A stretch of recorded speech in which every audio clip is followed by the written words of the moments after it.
In this episode, we change our plans due to incoming storms and move to explore Tobermory, the main town on the Isle of Mull. Good morning, everyone. It's been quite a while since we've done anything. We arrived here in Plymouth about 4 months ago. Yeah, end of October. It's now February. Yeah, yeah. Today is February the 24th. And we arrived here October, I think. End of October though. End of October from Falmouth. Before that, we came down the Irish Sea from Arklow. We've not really done much over the last 4 months. We've done quite a bit of boat work. We didn't film much of that. And we've been slowly editing through our Scottish videos, which we're intending to continue to do. But the point that you're at right now in the videos, we're just coming up to Tobermory. Basically, we were stormbound for ages and flitting back and forth between Tobermory and Oban. So we are going to give you that footage, but we're also going to intersperse some footage of what we're doing right now, just to keep things interesting. And we'd like to change the format of the videos a bit and stop just showing you the scenery and things like that, and get you a bit more involved in what we're doing and where we're going. So, do you want to say where we're going today? So today we are leaving, hopefully, and we are going to Dartmouth. Forgotten already.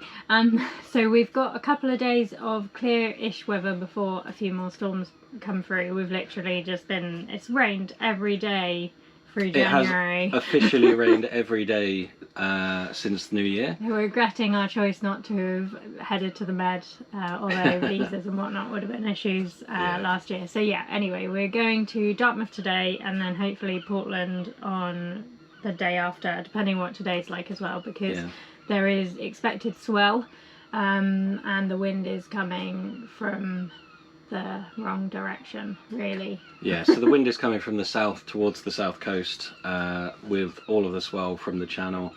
So we've got about 2 meters of swell out there. We're really unsure about this. We've not been to sea in 4 months. And the last time we really were at sea, it was through the Irish Sea, so... Yeah, so we had a bit of rough weather, and we have...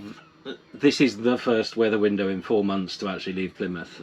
We've had storm after storm, usually between 30 and 60 knots of wind, sometimes higher. Luckily we've been in Sutton Harbour, which is incredibly well protected. Yeah, we're very unsure. We might get to the breakwater at Plymouth, turn around and come back. We're not sure yet, but hopefully we're leaving. We're getting really itchy feet to get going. And it's not going to be an interesting journey. We're almost certainly going to motor around to Dartmouth just to get moving and gone somewhere. There is a bit of wind, and it isn't in a terrible direction, so we might be able to sail. But right now we're just trying to get moving. We want to get up to the Solent in a couple of weeks. Hopefully there'll be some dry weather so that we can take the boat out and paint the bottom. We were going to lift out over winter. There hasn't been a single dry day, and anyone that's tried painting the bottom of a boat knows that if it's raining, the water just streams down the side of the boat, washes the paint straight off. So we didn't bother doing that, but we've done a bunch of other jobs. We've now got a wind instrument, which I've mentioned many times. That's all working. Bit of a palaver getting that fitted, which we will cover at some point. Got new chain. We've got various things are improved on the boat. Yeah.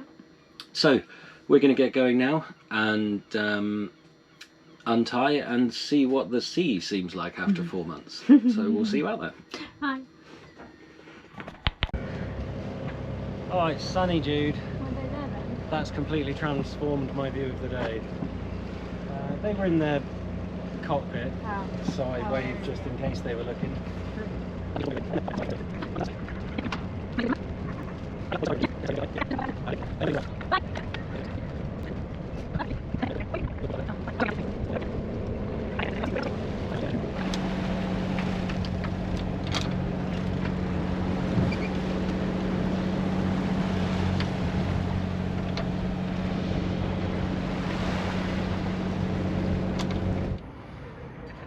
Well, we're back in Plymouth. It wasn't too bad out there, but the swell was just uncomfortable. and had we carried on to Dartmouth as planned, we then would have to carry on to Portland tomorrow, and we just didn't want to sit there for 20 hours in that sort of cross. The swell was coming across the boat, so it was very uncomfortable going in the direction that we wanted to go. The wind was lighter than expected, but yeah, sometimes you've got to look after the crew, so we've come back to a lovely sunny day in Plymouth. There is a forecast for much lower swell next week, so we've just decided we're going to take that window instead. We're already paid up until the end of the month, so we're just going to do that. So for the rest of the video, please keep watching, and you'll see us going from Loch Spelve up to Tobermory, and then next week, or next episode, we will be going from Tobermory down to Oban and Kerrera. Kerrera was one of the nicer places we visited, really nice. It feels remote, but it's right next to Oban. So hope to see you then.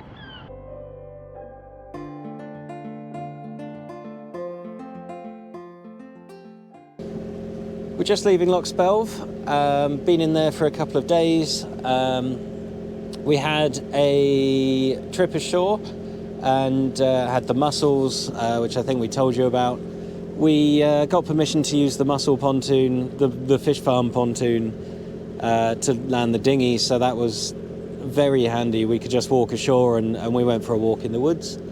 Mussels are very cheap from the honesty box there.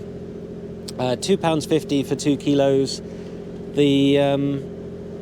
That's about less than half what we would pay in the shops here, so that was very nice. And we had a fairly easy day yesterday, just editing some videos and catching up with things.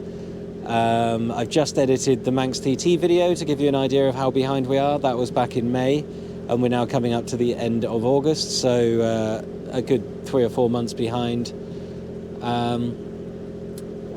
But hopefully that means we've got lots of footage to entertain you guys through the winter when you actually want to be watching YouTube videos and you're not all out sailing.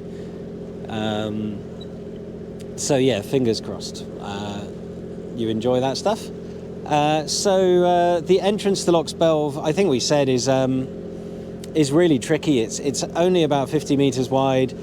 It kind of skews side to side past some very shallow patches, so it's not obvious when you're there, but there are some really shallow bits that you would definitely run aground on. So yeah, if you're there, just use your charts, and you just pretty much have to follow the charts. I'm sure there are leading lines in the pilot book, but the charts between the Antares local charts and the Admiralty ones, it was fine. So yeah, but on the way in, we saw a couple of white-tailed eagles. I think it's the first time either of us have seen eagles out in the wild, so that was pretty spectacular to see. And then this morning we woke up and we saw something really weird in the water, and it turned out to be an otter swimming backwards on its back, holding a fish that it carried to the shore. So we went and got the big camera to take some photos of that, and that was pretty cool. We don't often get the big camera out because it's a lot of faff. It's a very big device. It's very expensive, so on a monohull, when you heel over, that could roll over and smash. It's very hard to mount anywhere because it's probably 2.5 kilos for the big lens on the camera. My big lens is 100 to 400, I think, Canon lens, and it's a full frame camera, so again, that's pretty heavy. So yeah, we don't tend to have that out very much, but when we see things that are worth taking footage of, we try and get it out, get some better footage for you guys.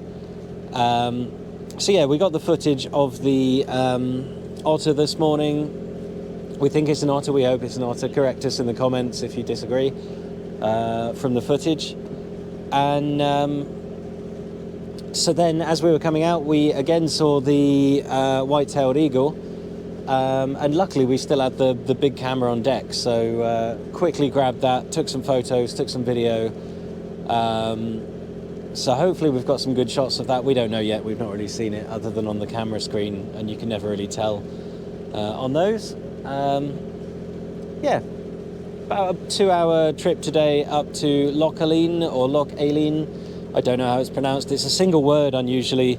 Normally it's Loch something.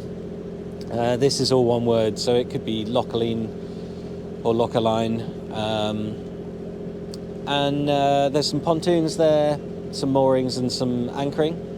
Not sure what we're going to do yet. Hopefully go up to Tobermory tomorrow and get into a marina. There's some weather coming through on Monday, Tuesday, Wednesday, and today is Friday, so we want to get the boat all tucked up for that somewhere, just to make sure that we're safe, the boat's safe. And also, the fridge is almost empty, the cupboards are almost empty. We've been out for a while now, so need to restock, need to fill the water tanks, need to get some diesel as well. There's a lot of motoring. Yeah, lovely day for it. Not quite enough wind for actually sailing, but hopefully that may build later on. It may die off again. But I've come to the conclusion that it's better to have not enough wind than a storm. I don't really mind no wind for exploring the islands. It's just beautiful up here. So if we don't sail, then so be it. The important thing is being here. Absolutely stunning place to be.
We've decided to change our plans and we've decided to go straight to Tobermory. We were going to stop in one of the lochs on the way, but we've decided to carry on because it looks like the wind's starting to come through tomorrow. We would have been fine getting up, but Tobermory isn't a bookable marina, so it's first come first serve, and our worry was that if we got there tomorrow, the marina might have filled up and then we wouldn't really have a backup plan that we could have safely got to, because then by the next day the wind's really strong and rain's coming through in theory from what we can currently see.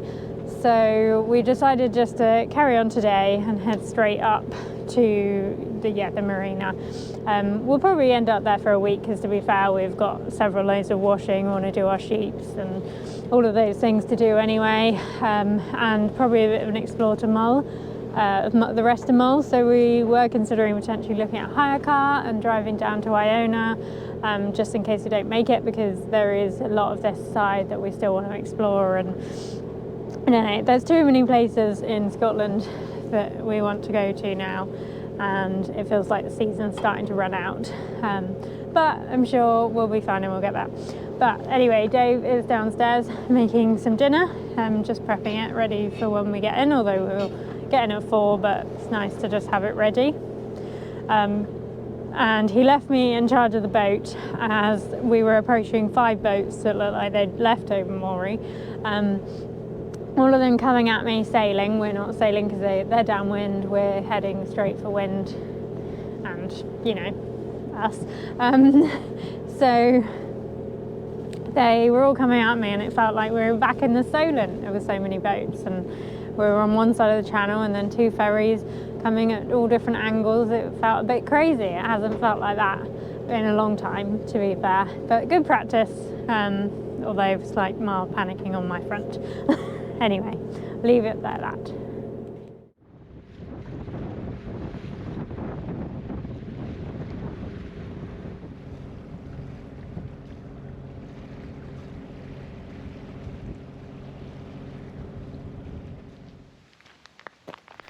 On the day we arrived, the marina had some space, but by the end of the afternoon the majority of berths had been taken, which at least made us feel better about our choice.